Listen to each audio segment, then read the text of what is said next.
Good morning students. हम पर्यावरण के मुद्दे के अंतर्गत वाटर पॉल्यूशन के बारे में पढ़ रहे थे। जल प्रदूषण किस प्रकार होता है, इसमें हम कुछ कारकों के बारे में हमने पढ़ा। आज इसी क्रम में हम आगे बढ़ते हैं और बाकी कारकों के बारे में डिस्कशन करते हैं। तो इसके अंतर्गत है डिस्पोजिंग ऑफ डेड बॉडीज, पानी में शवों का प्रवाह। धार्मिक अंधविश्वास के चलते प्रायः गंगा, यमुना और अन्य जो नदियां हैं उसमें मनुष्यों के द्वारा मनुष्यों के और पशुओं के मृत शरीर को प्रवाहित कर देते हैं लोग, है ना। तो इसके कारण क्या है कि जल वहाँ का प्रदूषित हो जाता है डेड बॉडी के कारण। और जो संपन्न लोग हैं, लाशों को जलाने के बाद बचे हुए जो मांस के लोथड़े होते हैं, गरीब लोग सीधे संपूर्ण बॉडी को ही नदी में प्रवाहित कर देते हैं और इसके कारण जो है नदियों का जल जो है वो प्रदूषित हो जाता है। एक अनुमान है कि बनारस के मणिकर्णिका घाट पर हर रोज लगभग 3000 शव लाए जाते हैं, जिनमें 95% शवों को सीधे जल में प्रवाहित कर दिया जाता है। जो लोग शवों को जलाते भी हैं तो जलाने के बाद जली लकड़ियों को पानी में डुबो देते हैं।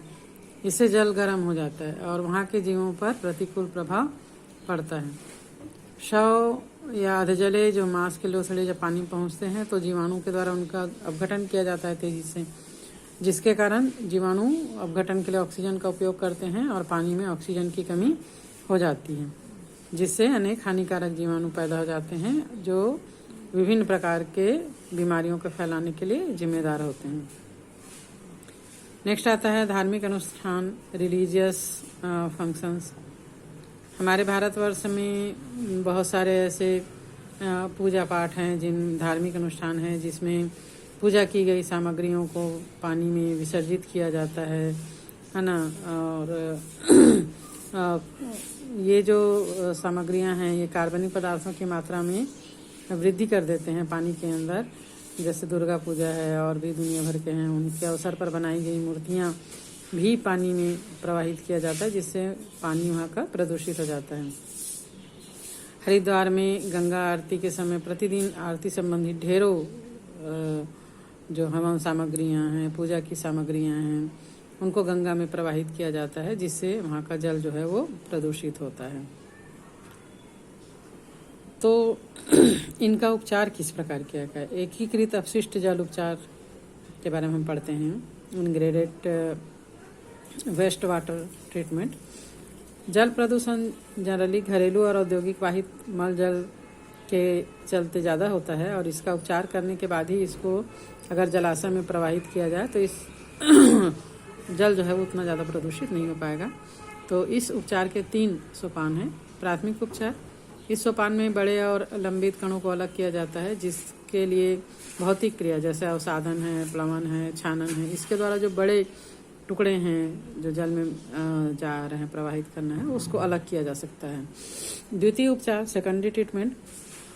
इस चरण में सूक्ष्म जीवों का उपयोग किया जाता है और कार्बनिक प्रदूषकों का अपघटन कराया जाता है। इसके लिए प्राथमिक उपचार के बाद जल को ऑक्सीकरण ताल में जमा किया जाता है।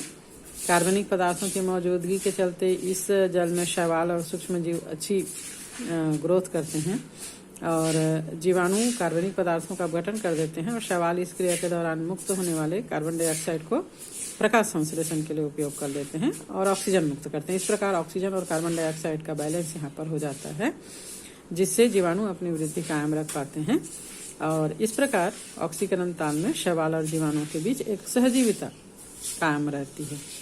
इस क्रिया से हानिकारक जीवाणु पैदा नहीं हो पाते और कार्बनिक प्रदूषकों का भी नाश हो जाता है। इसके बाद क्लोरीन का उपयोग किया जाता है, जिससे हर प्रकार के जीवाणु नष्ट हो जाते हैं। तृतीयक उपचार, टर्सरी ट्रीटमेंट।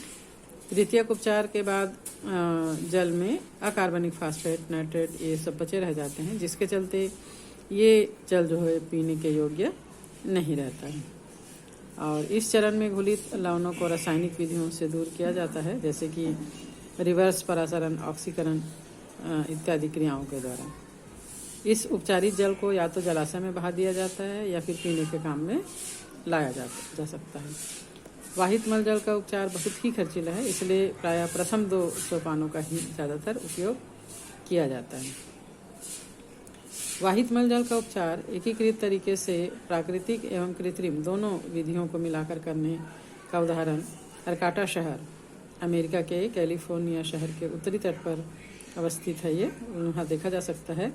यहाँ पर लगभग 60 हेक्टेयर कच्छ भूमि में फैले 6 कच्छों को आपस में मिलाकर एक श्रृंखला बनाई गई है, जिसमें शैवाल, कवक, जीवाणु और अन्य पौधे उगाए गए हैं। सबसे पहले वाहित मल जल का प्राथमिक उपचार किया जाता है। इस चरण के बाद वाहित मल जल में विभिन्न प्रकार के प्रदूषक जैसे भारी धातु बचे रह जाते हैं, जिससे कच्छों की श्रृंखला से गुजारा जाता है। इनमें मौजूद शैवाल और पौधे प्रदूषकों को अवशोषित कर लेते हैं, जिससे वाहित मल जल लगभग शुद्ध हो जाता है। कच्छ में विभिन्न प्रकार के जीव जैसे मछलियाँ, पक्षी, जानवर ये सब पाए जाते हैं, जिससे इनकी जैव विविधता उच्च स्तर की हो जाती है। जल बचत के लिए मानव मलमूत्र का निपटान शुष्क प्रसाधन कंपोस्टिंग द्वारा किया जाना चाहिए। ये एक स्वच्छ, कम खर्चीला और व्यवहारिक तरीका है। कंपोस्ट विधि से मानव का जो मलमूत्र का पुनश्चक्रण है, इसे प्राकृतिक उर्वरक के रूप में तैयार किया जा सकता है और इसका उपयोग रासायनिक खाद की आवश्यकता को कम करके रासायनिक खाद की आवश्यकता को कम किया जा सकता है। केरल के कई भागों और श्रीलंका में इको शैवालों का भी प्रयोग किया जाता है। तो आज के लिए हम इतना ही पढ़ेंगे। नेक्स्ट डे हम जल प्रदूषण का नियंत्रण के बारे में पढ़ेंगे।